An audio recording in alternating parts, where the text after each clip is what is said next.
भगवान श्री चक्रधर स्वामींच्या नामसाधनेनं, भक्ती साधनेनं, चिंतन साधनेनं आजच्या मानवी जीवनाला महान प्रेरणा देणाऱ्या एका व्यक्तित्वाच्या चिंतन कार्यक्रमासाठी आपण जमलेलो आहोत. अचिंत्याचं चिंतन करून त्यांचं जीवन यथार्थ आणि कृतार्थ करणारे आदरणीय कैवल्यवासी श्री पांडुरंगजी गायकवाड उर्फ परेश काय परमदीप पुणे. पांडुरंगजी आणि माझा संबंध जो आहे हा जवळपास 55 वर्षापासून संबंध. कैवल्यवासी महाराष्ट्र अधिकरण अखिल भारतीय महानगरपालिकेचे अध्यक्ष त्यामध्ये नागराज बाबा यांचं सतत या ठिकाणी येणं. या ठिकाणी बोधले परिवाराकडे येणं असायचं आणि बाबा ज्या ज्यावेळी घ्यायचे तर मला सोबत आणायचे चढावा. आणि तेव्हापासून भाऊंची कार्य करण्याची जी पद्धती, जी कार्य करण्याची धर्म प्रचाराची शैली, सर्वज्ञ तुम्हा कळावे, जे जे आपणाशी ठावे ते इतरांशी शिकवावे, जाणते करुणी सोडावे सकळ जरा, या उक्तीप्रमाणे भाऊने अत्यंत महत्वाचा धर्माचा विचार प्रत्येक माणसाच्या अंतःकरणामध्ये रुजवला, तो वाढवला, गतिशील केला. भाऊंच्या बरोबर अनंतराज बाबांचं त्यावेळचं कार्य त्याची आठवण झाल्याशिवाय राहत नाही. पण भाऊंचा रोज एका गावाला जाणं, कुठली साधनं नाही, दळणवळणाची साधनं नाही, अशा काळामध्ये 60 वर्षापूर्वी अतिशय जिद्दीने आणि तळमळीनं, कारण अवधर्मा पाचोणी काढोणी परधर्मी लावी काही साने, पुढे काही साने काय, हा एक प्रेमाचा उपाय आहे. कारण धर्मा धरू दिले, धर्माला आधारून धरलं पाहिजे, या उद्देशानं भाऊने अतिशय महत्वाचं कार्य केलं. ते कार्य आम्हाला जवळून बघता आलं. अतिशय निराभिमान व्यक्तित्व, कुठल्याही प्रकारचा अभिमान नाही आहे, केलेल्या कामाचा गर्व नाही आहे, फक्त ईश्वरार्पण भावनेनं हे माझं कर्तव्य आहे, या कर्तव्य भावनेनं केलेलं काम जे आहे म्हणून त्यांचं परेश दीप मुनी हे नामकरण झालं. त्यांच्या शेवटचं अनुसरण घडलं. जाधवळीचे मोठे बाबांकडे त्यांनी त्या ठिकाणी अनुसरण स्वीकारलं. कारण बोले तैसा वागे, कर्तव्याला जागे, आणि मग जगन सागर त्याच्या मागे. भाऊंचं जे काम आहे, बोलले तसं वागलं. कारण सर्वज्ञांचं वचन आहे, अनुसरल्याचा देव, अनुसरल्याचा देव आहे. आणि म्हणून त्यांच्या जीवनामध्ये त्यांनी शेवटच्या क्षणी का होईना अनुसरण घेतलं. मागच्याच वर्षी आम्ही त्यांना इथं भेटायला आलो तर मला म्हटले जेवल्याशी जायचं नाही. मोहन भाऊने तयारी केली. अतिशय धर्माबद्दल दक्ष असणारे व्यक्तित्व, क्रियेबद्दल असणारं दक्ष व्यक्तित्व, आणि तळागाळातल्या प्रत्येक माणसाला आपलंसं करणारं व्यक्तित्व म्हणजे भाऊ होते. आणि म्हणून भाऊंना जवळून बघण्याचा योग आला. परमेश्वर साधनदाता श्री चक्रधर महाराज त्यांना आपला दाय पसाय देणारच आहे. कारण त्यांनी केलेले कार्य आहे ते अपूर्व आहे, त्याची गणना करता येणार नाही. कारण लाखारो जीवांना धर्माला लावलं. कुठे राहिला आपला नला सीताबा, कुठे जवाहर मोखाडा, ठाणे. सुनील भाऊनी भुसारांनी सांगितलं की भाऊंचे जे तळमळ जे होते धर्माची, किती तळमळ होते हे बघायला मिळालेले आहे. फार माणसं तळमळीने काम करणारी माणसं फार क्वचित आहे, कमी आहे. पण अशा अवस्थेत सुद्धा भाऊंनी ते काम शेवटच्या क्षणापर्यंत ते निर्दिलं आहे. भगवान श्री चक्रधर स्वामींचा हाच विचार विश्व हितेशी विचार आहे, विश्व कल्याणाचा विचार आहे, विश्व शांतीचा विचार आहे. समाजात शांती निर्माण करायची असेल, विश्वामध्ये शांती निर्माण व्हायची असेल, चक्रेश मंत्र घ्यावा. हा मंत्र ज्या मुखात तो धन्य या जगात. आणि म्हणून सर्वांच्या मुखामध्ये तो चक्रेशाचा मंत्र त्यांनी पोहोचवला. हे काम साधन केलं. एखादा जीव लावला जीवा धर्माला, तर ते हजारो जीव त्यांनी धर्माकडे वळवलेले आहे. आणि म्हणून ते त्यांचं जे कार्य ते अत्यंत महत्वाचं आहे. हे काही सारे हे सारं काम आहे का? अतिशय महत्वाचं काम आहे. आज आपण बघतोय जी मंडळी जमलेली आहे,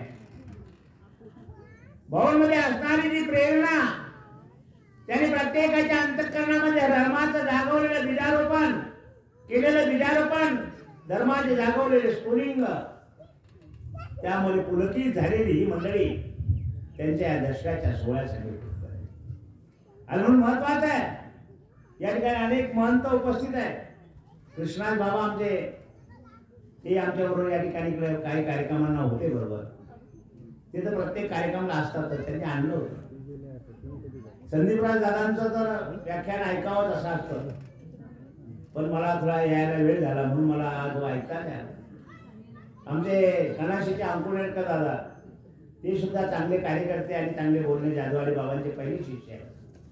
आणि म्हणून अशा प्रकारचं हे महत्वाचं जे काम आहे, प्रत्येकाने या पुरुषाचा आदर्श घ्यायचा आहे. आदर्श पुरुष लागतात ना. अहो, संसारासाठी प्रत्येक माणूस जगतात, लेकरा बाळासाठी सर्व जगतात, प्राणी सुद्धा जगतात. पण आम्हाला जगायचं आहे. शरीराच्या रक्षणासाठी उत्तम प्रकारचा आहार घेतो, शरीराच्या रक्षणासाठी उत्तम प्रकारची कपडे घालतो, म्हातारपणाच्या रक्षणासाठी काहीतरी बचत करतो. पण आपल्या शरीरामध्ये आत्मा आहे, त्याच्या रक्षणासाठी, धर्माच्या रक्षणासाठी, समाजाच्या रक्षणासाठी केलेलं कार्य हे अतिशय महत्त्वाचं. म्हणून पांडुरंग मौनी, परदीप मुनींनी केलेले जे कार्य आहे ते समाजाला सतत प्रेरणा देणार आहे. एक दिवस नाही, त्यांचं स्मरण समाजाला सतत राहणार आहे. त्यांच्या कार्याचा जो गौरव आहे तो समाजाच्या अंतःकरणामध्ये सातत्याने तेवत राहणार आहे. आणि अशा प्रकारचे आदरणीय श्री परदीप मुनी, परमदीप मुनी, त्यांच्या नावातच वेगळी थोडली आहे. परमदीप, परम म्हणजे परम असणाऱ्या परमेश्वराच्या भक्तीचं, ज्ञानाचं दीप प्रत्येकाच्या अंतःकरणात रोजवलं, म्हणून त्यांचं नाम सुद्धा परमदीप मुनी आहे. पांडुरंगाचे परमदीप मुनी. म्हणून अशा प्रकारचं परमदीप मुनींचं जे कार्य आहे ते सतत प्रेरणा. लीळाचरित्राच्या संदर्भामध्ये असणारा त्यांचा अभ्यास हा अत्यंत महत्वाचा होता. आमची तासोन तास चर्चा व्हायची, आम्ही सुद्धा त्याच विचाराचे होतो. सत्यम ब्रूयात प्रियम ब्रूयात, सत्यार जवा व्हावे, प्रिय वक्ता व्हावे, प्रिय बोलावं, प्रिय वक्ता आहे सर्वज्ञांचं, सत्याचे आग्रह करणारे व्हा. पण तिसरं वचन अतिशय महत्वाचं आहे, हासिता ही लटके न बोलावे. तीन गोष्टी महत्वाच्या, सत्यम ब्रूयात, सत्यार जवा व्हावे, प्रियम ब्रूयात, प्रिय वक्ता व्हावे, पण हसिता ही लटके न बोलावे. या वचनाचा तंतोतंत त्यांच्या जीवनामध्ये त्यांनी आचार केला. तुम्ही त्या हृदयाची बाळगला. सत्य शाश्वत आहे, सत्य कधी विचलित होत नाही. आपण बघतो ना, नाही तर माणसं असतात असत्यम प्रियम न ब्रूयात, तुम्हाला गोड वाटावं म्हणून गुळगुळीत बोलायचं नाही.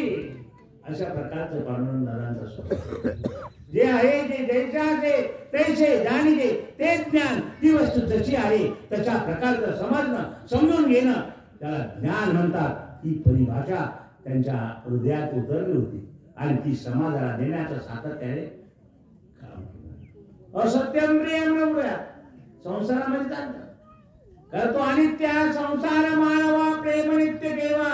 संसार अनित्य आणि ईश्वरीचे सगळे नित्य. सगळं नित्य परमेश्वर म्हणून ते नित्य असणार शाश्वत असणार ते मूल्य ते तत्व आहे. ते तत्व आमच्या आचरणामध्ये आलं पाहिजे, विचारात आलं पाहिजे. हा त्यांचा त्याची प्रेरणा होती. त्यात आपण बघतो नवीन लग्न झालेली मुलं येतात आम्हाला भेटायला. मुलं देवाला विडा ठेवा बाबा म्हटले. देवाला विडा असा विडा ठेवा म्हटले की चांगले बालक मिळाले पाहिजे, चांगली पत्नी मिळाली पाहिजे.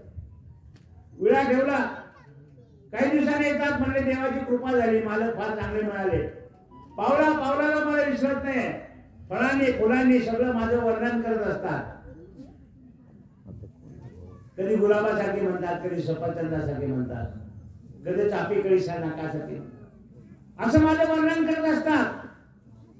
बाबा आनंद झालाय. पण तीच मुलगी 1 वर्षाने भेटल्यानंतर म्हणते देवा बाबा आता थोडं कडक पारायण करून द्या. म्हणजे बाई झालं काय आता नाही म्हणले आता त्यांच्यात लईच बदल झाला. म्हणजे काय झालं म्हणले आता एवढं माझं वर्णन रात्रंदिवस करणारे आता मला घुबडतोडी म्हणायला लागले. कारण हा संसार कसा आहे अनित्य आहे. संसार नित्य कोणतंच नाही. आता आहे तर उद्या नाही. म्हणून अनित्यम सुखम लोकम नित्यम प्राप्य भजस्वमाम. अनित्य संसाराचा त्याग करून परमेश्वराचं स्मरण करा, चिंतन करा. म्हणून दादाने दीक्षा घेतली आणि त्या दीक्षा घेऊन त्याने त्या चक्रधर स्वामींच्या त्या आचाराचा विचाराचा तो वारसा तो वसा समाजाला देण्याचा प्रयत्न केला. समाजामध्ये भक्ती जागवणं साधी गोष्ट नाही. आज कलियुग आहे. म्हणून आमचे पांडुरंगी डॉक्टर म्हणत असतात काय गायकवाड पाहायचे पण बोलायचे नाही म्हणतात कलियुग आहे. आणि या कलियुगाचा महिमा आहे. अशा कलियुगाच्या महिमामध्ये भक्तीचं स्फुलिंग जागवणं ईश्वर भक्तीचं ते देवता जनित विकल्प जनित क्रियेमध्ये वाहून जाणाऱ्या सर्व समाजाला त्या ईश्वरीय भक्तीमुळे त्या विकल्प जनित भक्तीपासून वाचवण्याचं कार्य पांडुरंगांनी केलेलं आहे. आणि म्हणून त्या कार्यातील त्यांच्या आत्मोद्धारासाठी आत्मोन्नतीसाठी आत्मकल्याणासाठी लाभ होणार आहे. त्यांना मी अखिल भारतीय मानव परिषदेच्या कार्याध्यक्ष या नात्याने अखिल भारतीय मानव परिषदेच्या वतीने साळकर आमनाय आचार्य परंपरेच्या वतीने धुळे आश्रमच्या वतीने जायचादी आश्रमच्या वतीने भावपूर्ण श्रद्धांजली अर्पण करतो. दादांना परमेश्वर साधनदाता श्री चक्रधर महाराज चिरशांती प्रदान करो ही परमेश्वर चरणी प्रार्थना. धन्यवाद.